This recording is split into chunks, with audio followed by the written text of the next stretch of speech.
জানানো হয়েছে, কিন্তু কানে পানি ঢুকে নাই।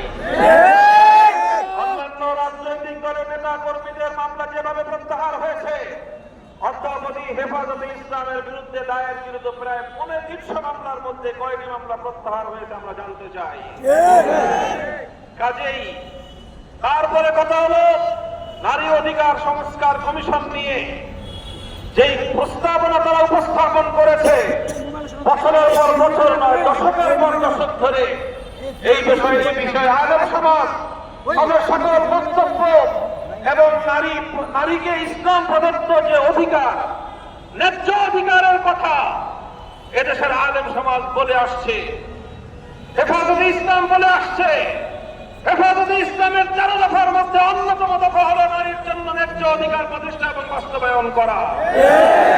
এই সব কিছু জানা থাকা সত্ত্বেও প্রধান উপদেষ্টার পক্ষ থেকে নারী সংস্কারের জন্য যাদেরকে দায়িত্ব দেওয়া হয়েছে, যাদেরকে দিয়ে কমিশন গঠন করা হয়েছে, সেই কমিশন বাংলাদেশের ৯৫% নারীর প্রতিনিধিত্ব করে না।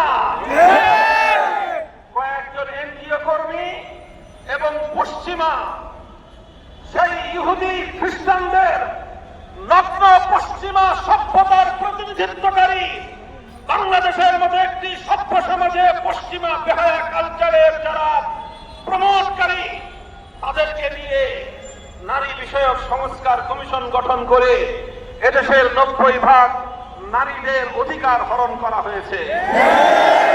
এরপর তারা যে প্রস্তাবনা দিয়েছে, সেই প্রস্তাবনার মাধ্যমে মাতৃজাতির নজিরবিহীন কলঙ্ক করা